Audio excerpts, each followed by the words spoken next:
স্বাগত ডেডলাইন ঢাকায়, আপনাদের সাথে আছি গোলাম কিবরিয়া। অদ্ভুত বিপরীতমুখী সমস্যায় ডুবে আছি আমরা। যেখানে পানির প্রয়োজন সেখানে সংকট, আবার যেখানে পানির অপর নাম দুর্ভোগ সেখানে জলজট। অন্যদিকে হাওর অঞ্চলে যেখানে মানুষের জীবন জীবিকা পানিকে কেন্দ্র করে, সেখানে তলিয়ে গেছে কৃষকের ধান, বিষক্রিয়ায় মরছে মাছ সহ জলজ প্রাণী এবং হাঁস। পানি সংকট এবং সমস্যার নানা দিক নিয়ে কথা হবে আজকে ডেডলাইন ঢাকায়।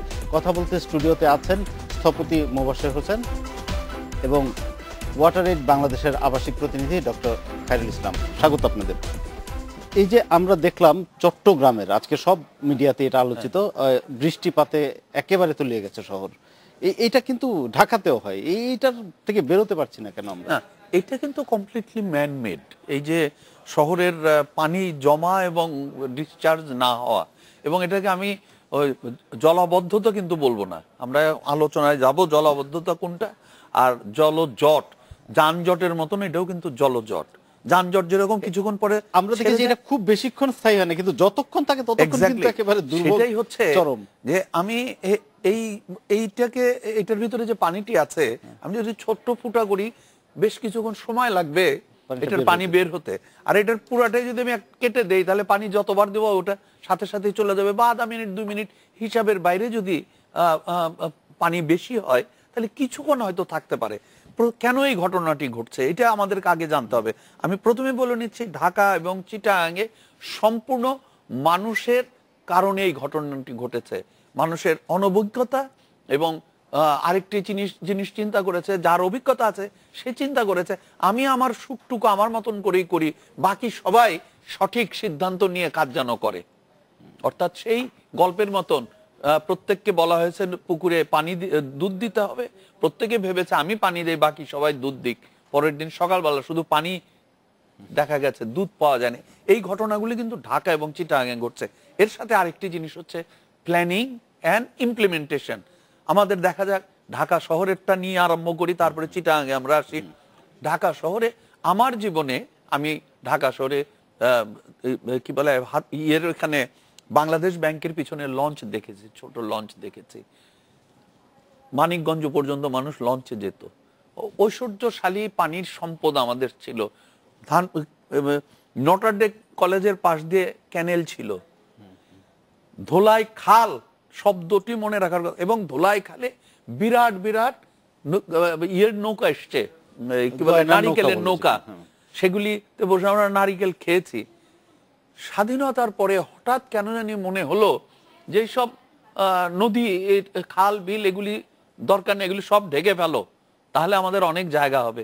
এবং এগুলির আর্থিক সহযোগিতা দেওয়া হলো উন্নত কিছু দেশ। আমাদের ধোলাই খাল বন্ধ করা হলো। ধোলাই খাল নিয়ে আমরা গত 2 বছর স্টাডি করলাম। ধোলাই খালের প্রায় 12 ফিট থেকে 14 ফিট ডেপথ থাকার কথা, সেখানে 8 ফিট পর্যন্ত সলিড ওয়েস্ট, এবং সেই সলিড ওয়েস্ট কাটাও যায় না, মানে এত সলিড হয়ে গেছে। তাহলে যেটা 11, 12, 13, 14 ফিটের ভিতর দিয়ে যে পানিটি যাওয়ার কথা ছিল সেটাকে যদি আমি কমিয়ে ফেলি, তাহলে এই যে বললাম এই পানি বের হতে যে সময় লাগার কথা সেটাই। এই কালভার্টগুলি যখন বানানো হলো, আমি একটু যদি ইন্টারাপ্ট করি, এই যে যখন আমরা একদিকে বন্ধ করছি, অন্যদিকে যদি আমরা ড্রেনেজ সিস্টেমটাকে ডেভেলপ করতাম তাহলেও তো এটা সমাধান একটা। ড্রেনেজ সিস্টেমের পানি তো এটা ছিল, এই ধোলাই খাল এটা ন্যাচারাল ড্রেনেজ। আমরা ধরে নেই যে এটাকে ভরায় ঢাকনি দেওয়া হয়েছে, এগুলো যদি মেনটেন করতাম তাহলে ওই যে জলজট যেটা, এটা প্রচন্ড গতিতে কিন্তু পানিগুলি চলে যেত। এরপরে আসা যাক যেগুলি উন্মুক্ত খাল। উন্মুক্ত খালগুলিতে গার্বেজ, খাল মানেই হচ্ছে গার্বেজ ফেলার জায়গা, সেগুলির অবস্থা অস্বাভাবিক একটা অবস্থায় চলে গেছে। এখন আসা যাক আরেকটি জায়গায়, এটা হলো টোটাল শহরের প্ল্যানিং এ ড্রেনেজ সিস্টেম ধ্বংস করে দেওয়া হয়েছে। ছোট ড্রেন দিয়ে কিন্তু বৃষ্টির পানি যায় না, যাওয়ার কথা এই খাল, পুকুর এগুলিতে। ঢাকা শহরের যে অসংখ্য পুকুর ছিল সেগুলির অস্তিত্ব আমরা খুঁজে পাই না। এর চেয়েও বড় আরেকটি জিনিস যেটা আমাদের আরো ভালোভাবে চিন্তা করতে হবে, মানুষের 5 কাঠা, 10 কাঠা, 1 বিঘা, 1.5 বিঘা, 2 বিঘা জমি ছিল, তার ভিতরে একটি বাড়ি ছিল। প্রত্যেকটি বাড়িতেই আমরা স্বাধীনতার আগে অলমোস্ট প্রত্যেক, ইভেন ধানমন্ডি, গুলশান, বাড়িধারা, এইসব জায়গারও প্রত্যেকটি বাড়িতে লন দেখেছি। লনের সবচেয়ে বড় মজার ব্যাপার হলো এই বৃষ্টির পানিগুলি ঘর থেকে, এবং ওই জায়গায় যে বৃষ্টিটি হতো রাস্তায় যাওয়ার আগে প্রায় 60% পানি মাটির নিচে চলে যায়। একটা বিরাট অংশ পানি মাটির নিচে চলে যায়। এখন স্বাভাবিক অবস্থার বাইরে আমরা এখানে সম্পূর্ণ কংক্রিট করে ফেলেছি। তো কংক্রিট করার ফলে আমরা ধরে নিলাম আগের মতনই বৃষ্টি হয়, সেই বৃষ্টিটি এই জায়গায় পড়ছে, সেই বৃষ্টিটি কোথায় যাচ্ছে? আমি তো বলি ঢাকা শহরের রাস্তাগুলি প্রকৃতপক্ষে বর্ষাকালের জন্য নদী, মাল্টিপারপাস ব্যবহারের জন্য এখন এগুলিকে তৈরি করতে হবে। হয়ে যায় যতই রাস্তায় পানি জমা শুরু করে, তার প্লটে পানি জমা শুরু করে, তখনই প্রতিটি মানুষ তার জমি উঁচু করা শুরু করে। জমি যত উঁচু করা শুরু করে, রাস্তায় তত পানি বেশি জমা শুরু করে। এই যে কম্পিটিশন চলছে এবং প্রত্যেকেই করছে নিজেকে বাঁচানোর জন্য। আমরা যদি ঢাকার রাস্তার দিকে তাকাই, এই অদ্ভুত জিনিসটি দেখতে পাবো। এখন এই জায়গা থেকে বের হওয়ার জন্য আমাদেরকে টোটাল প্ল্যানিং করতে হবে। আংশিক প্ল্যানিং এ কোনো সমাধান নাই এবং প্রতিনিয়ত আংশিক প্ল্যানিং করা হচ্ছে। এই দুরবস্থা হয়েছে, এটা এইভাবে সমাধান কর নো, এই টোটাল ঢাকাকে নিয়ে সবসময় ফায়ার ফাইটিং চলছে আর কি একটা। এবং আংশিক সমাধানের সবচেয়ে বড় সুবিধা হলো প্রতি বছর এখান থেকে একটি আয়ের ব্যবস্থা করা যায়, প্রতি বছর এখান থেকে কমিশন পাওয়া যায়, মানুষের দুঃখ কষ্টকে রাজনীতিতে ব্যবহার করা যায়, ইলেকশনে কাউকে হারানো যায়, কাউকে জেতানো যায়। এক অদ্ভুত খেলা চলছে। আমরা এই জায়গা থেকে কিন্তু চাইলেই, আমি আশার কথাটা বলতে চাই যে আমরা চাইলেই এখনো সুযোগ আছে, এখনো সুযোগ আছে। সেইটা নিয়ে আসবো। আমি একটু খায়রুল ভাইয়ের কাছে যাচ্ছি। একটা তো বলছিলেন মোবাশ্বের ভাই যে পানির যে ন্যাচারাল সোর্সগুলো এগুলো বন্ধ হয়ে গেছে, এটা এবং ময়লা আবর্জনা, সেটা যেমন একদিকে আমাদের পানির ড্রেনেজটা বন্ধ করেছে, অন্যদিকে কিন্তু দূষণ অনেক বেড়েছে। আমরা পৃথিবীর বিভিন্ন দেশে দেখিয়েছি, উন্নত বিশ্বে বিশেষত, যে ট্যাপের পানিও কিন্তু পানযোগ্য। আমরা এর থেকে অনেক দূরে কেন? আমরা কি ওই জায়গায় যাওয়ার কোনো চান্স নাই?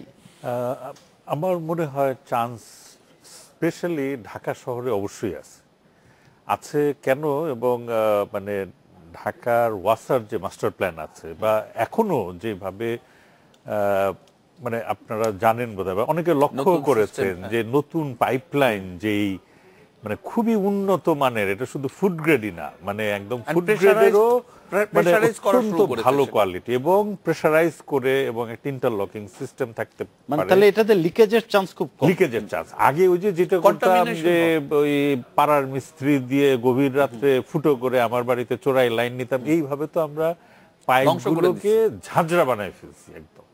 তো সেইখান থেকে এখন পাইপটা আসছে। এখন পাইপে পজিটিভ প্রেসারে পানি থাকতে হবে, তো পানি না থাকলে নেগেটিভ প্রেসারে কন্টামিনেশনের পানি চলে আসে। এটা হলো একটা জিনিস। দুই নাম্বার, আমাদের নাগরিক কিছু দায়িত্ব আছে। কারণ আপনি দেখেন ঢাকা ওয়াসা 700-র মতো তাদের ডিপ টিউবওয়েল।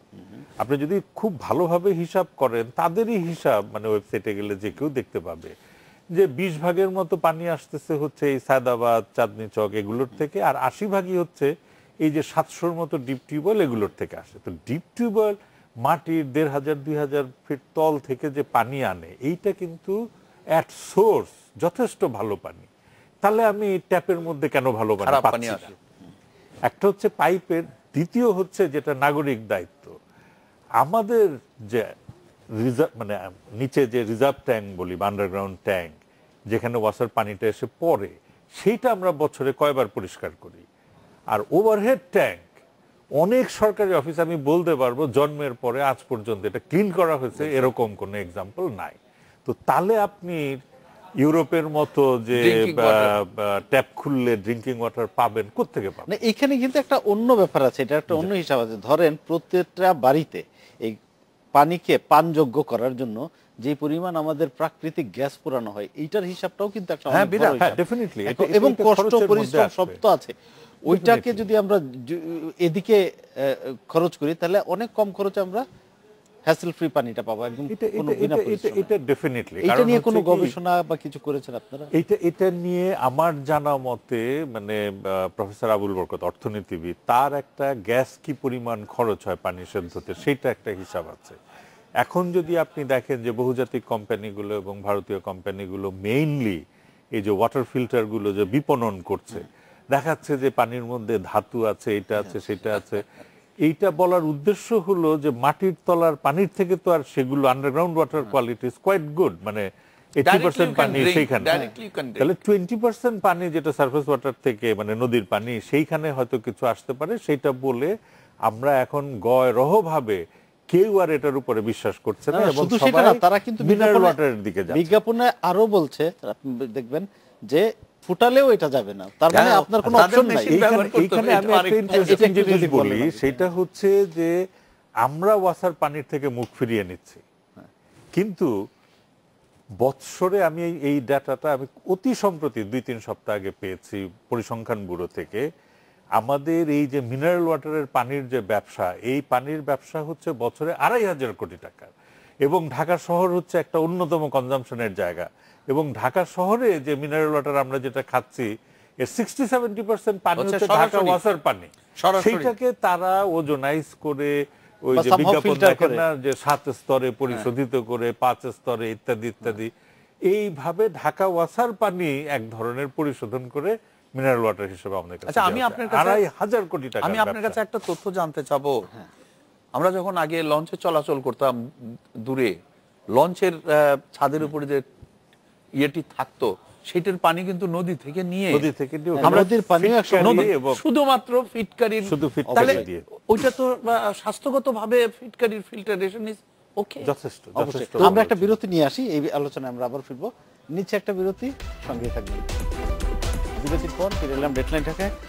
আরেকটা সমস্যা যেটা অনেক বড়, অনেক প্রকট বলতে হবে, যেটা হাওর অঞ্চলে আমরা দেখছি যে প্রথমে তো কৃষকের ধান তুলিয়ে গেল, তারপর আমরা দেখলাম যে মাছ মূল্য, তারপরে দেখলাম যে হাঁস মূল্য, মানে এটা একটা বিরাট একটা প্রবলেম। আমি মনে করি প্রথম জরুরি ভিত্তিতে এইগুলির একেবারে সবচ্ছেদ করা উচিত, অর্থাৎ ডিটেল স্টাডি করা উচিত। কারণটা এক হচ্ছে নাম্বার 1, কেন বৃষ্টির পানিতে এই হাওর ডুবে গেল?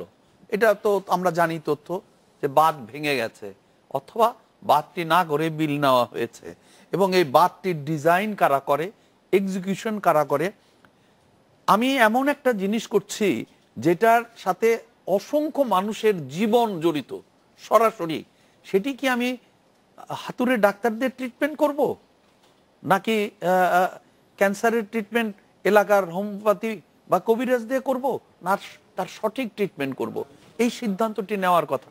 পানি উন্নয়ন বোর্ড, তাদের এক্সপার্ট আছে, এই এই এই হাওর এলাকার বাঁধ সংক্রান্ত তাদের স্টাডি রিপোর্ট এবং স্ট্রাকচারাল ফ্রেমওয়ার্ক এবং কনস্ট্রাকশন এক্সিকিউশন কি সঠিকভাবে করা হয়েছিল?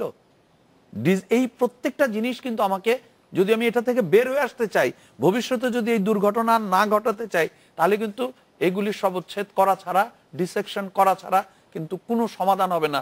হবে রিলিফ দেওয়ার মতন একটি সমাধান, আপাতত এদেরকে উদ্ধার করো, পয়সা দাও, খাওয়ায় পড়ায়, আবার আগামী বছর এইটাই যেন ঘটে, কারণ এইটাই it will be the biggest, কিছু লোকের biggest source of income year after year. এখন আসা যাক, আমি প্রথমে মনে করি এই বাঁধটি ভাঙ্গা বা বাঁধ না হওয়া, হোয়াট এভার ইট ইজ, আমাদের বাংলাদেশে কিন্তু বিশ্বমানের পানি সংক্রান্ত বা এক্সপার্ট রয়েছেন, তাদেরকে নিয়ে এটার তথ্যগুলি সংগ্রহ করা, জনগণকে জানানো, এবং পরবর্তীতে এই দুর্ঘটনা যাতে না ঘটে। এখন আসা যায় যে ধান ডুবেছে বাংলাদেশের, আমরা তো প্রতিনিয়তই জানি কোনো না কোনো সময় ধান ডুবে যায়, এমনকি ক্ষেতের জমিরও ধান ডুবে নষ্ট হয়। কিন্তু ধান ডোবার কারণে হাজার হাজার, শয়ে শয়ে, হাজার হাজার মাছ ভেসে উঠছে, কি ধানের পচা গন্ধে, অক্সিজেনের অভাবে এগুলি মারা যাচ্ছে। সেটাও বলা হচ্ছে।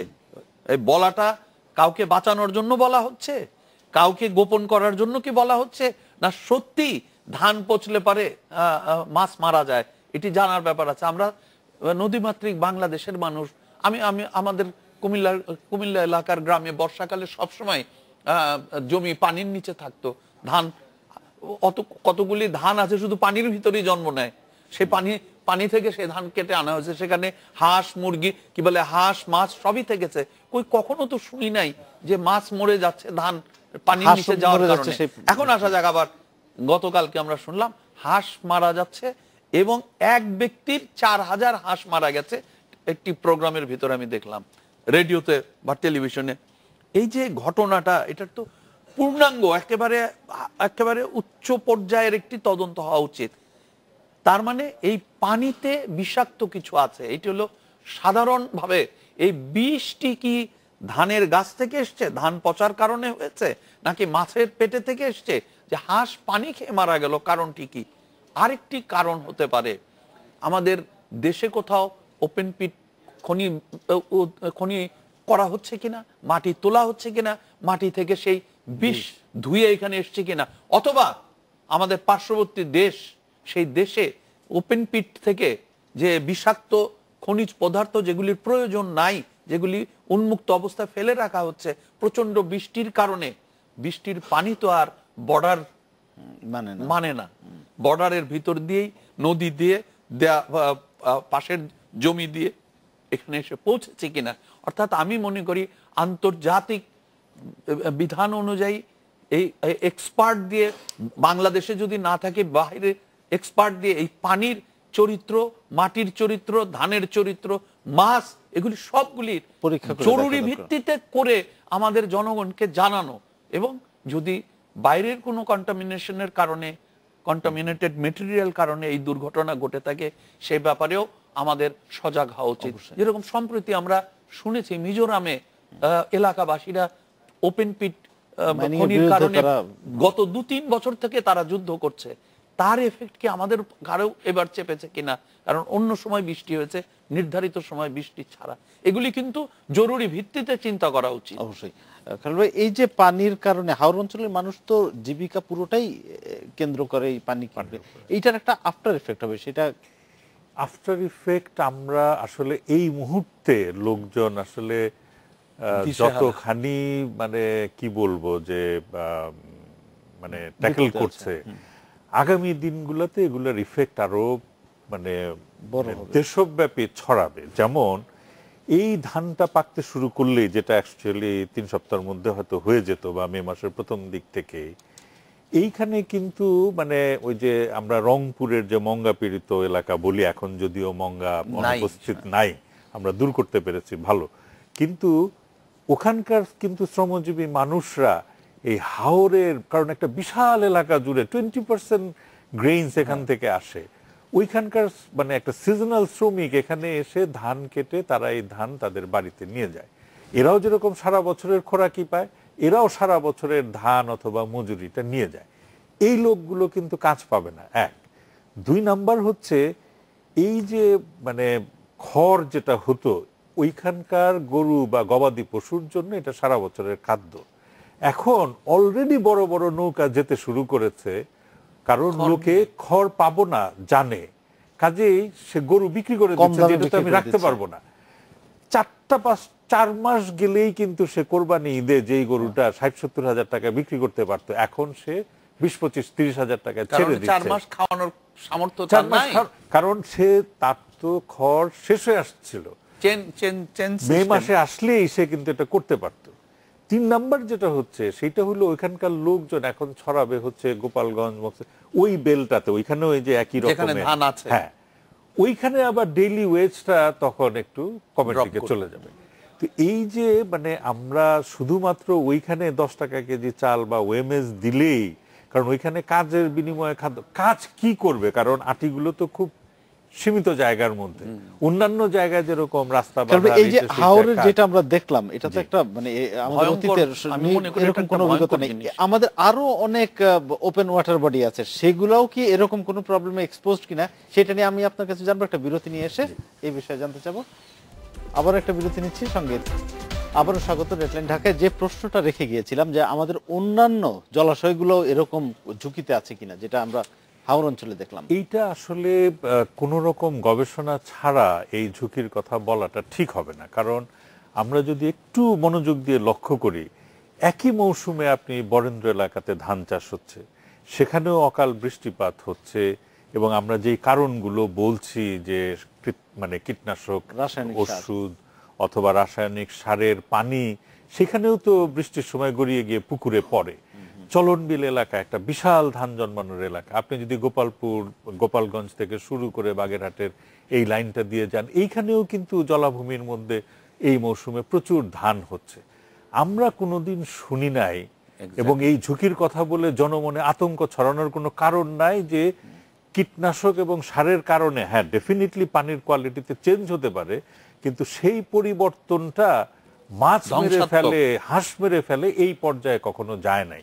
কাজেই আমি মনে করি অবিলম্বে আমাদের এই মানুষ মারা গেলে যেরকম পোস্টমর্টেম হয়, এই মৃত হাঁসগুলো, এই মাছগুলো সেখানকার পানির কেমিক্যাল কোয়ালিটি অ্যানালাইসিস এবং এগুলোর পোস্টমর্টেম করে, এবং ওই যে আমরা যেরকম ভিসারা টেস্ট করি, প্রতিটা হাঁস প্রতিটা মাছের মানে স্যাম্পল নিয়ে আমি মনে করি যে সায়েন্টিফিক্যালি অ্যাকচুয়ালি গবেষণা করে দেখা উচিত যে প্রকৃত কারণটা কি। কারণ বছরের পর বছর এই কীটনাশক এবং সার আমাদের পুকুরগুলোতে, আমাদের বিভিন্ন জলাধারে যাচ্ছে, তাতে কোয়ালিটির পরিবর্তন হয় বটে, কিন্তু এই রকম মানে মাছের মরক, হাঁসের মরক পর্যায়ে যায় না। কাজেই আমি এটা আতঙ্ক ছড়ানোর পক্ষে না, আমি বরং পরীক্ষা করার পক্ষে। এবং কারণটা জানা জরুরি। কারণটা জানা আরেকটা জরুরি। বিষয়, আজকে আমাদের ইন্ডিপেন্ডেন্ট টেলিভিশন একটা প্রতিবেদন আছে এই সংক্রান্ত, যে নদীপথে, নৌপথে দুর্ঘটনা বাড়ছে। আমরা দেখি প্রতি বছরই কিন্তু এই ঝড় বৃষ্টির সময় প্রচুর দুর্ঘটনা বাড়ে। এইটার কি একটা কারণ যে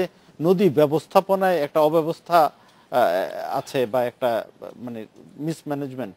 এটা একটা জিনিস হচ্ছে নদীতে যে যানবাহন, যে লঞ্চ বা ইত্যাদি, এগুলির সংখ্যা বেড়েছে আগের তুলনায়।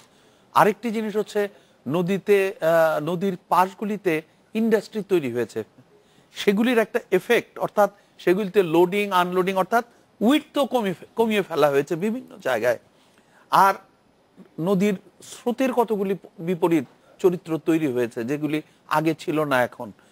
এখন আমাদের ট্রলারে করে যেসব মালামাল যায়, most of the case trawler versus launch অথবা লঞ্চ, এবং এগুলির প্রতিটি ঘটনায় আমরা দেখেছি দুটি জিনিস সবচেয়ে মারাত্মক কাজ করেছে। একটি হচ্ছে অবৈধ, আমাদের যেরকম আনফিট বাস ট্রাক, এইখানেও কিন্তু এই ঘটনাগুলি ঘটছে।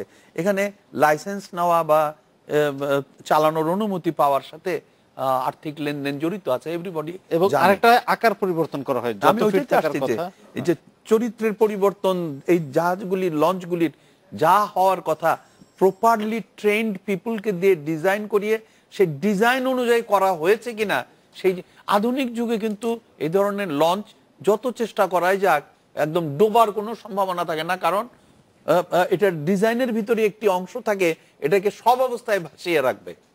সেই কাজগুলি কিন্তু সঠিকভাবে করা হচ্ছে না। এটা হলো একটি পার্ট।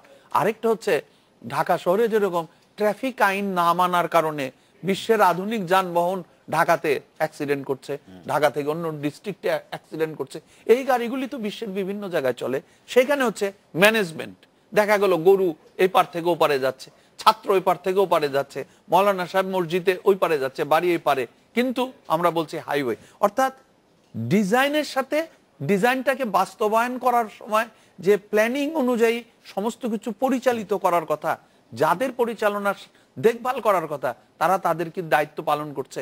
এই যে আমরা যদি নদীতে যাই, এই লঞ্চগুলি চলছে আসছে, এইগুলি সত্যিকার অর্থে ট্রাফিক আইন মনে অবশ্যই চলছে কিনা, এটা নিয়ে তো আমার একটা প্রশ্ন। আরেকটা বিষয়ে যদি আসি, যে পানির ব্যাপারে যদি আসি, পানির এই যে আমাদের সংকট সমস্যা, বা আমরা এই গরমকাল আসলে আমরা সব থেকে শুনি পানির অপচয় কিন্তু একটা বড় ব্যাপার। এই যে নগরবাসীর আমরা যেভাবে পানি ব্যবহার করি, যতটুকু করা দরকার, এইটা নিয়ে কথা বলবো আপনার সঙ্গে। বিরতি থেকে এসে এই প্রসঙ্গে আমরা যাব। আবার একটা বিরতির সময় হলো, সঙ্গে থাকুন। ফিরে এলাম ডেডলাইন ঢাকায়। বিরতির আগে বলে গিয়েছিল যে পানির অপচয়, নগরবাসী আমরা দেখি বিশেষ করে ঢাকায় বা এরকম বড় বড় শহরগুলোতে প্রচুর পানির অপচয় হচ্ছে প্রতিদিন। এইটা কিভাবে থামানো যায়? একটা হচ্ছে আমি মনে করি সিটি কি বলে ওয়াসার কর্তৃপক্ষের জরুরি ভিত্তিতে কতগুলি তথ্য দেওয়া উচিত। যেমন আমার বাড়ির পাশের বাড়িতে প্রতি রাত্রে তাদের পাম্প চালু হয় এবং সকালবেলা পর্যন্ত পানি পড়তে থাকে। বহুবার বলেও আমি বন্ধ করাতে পারি নাই।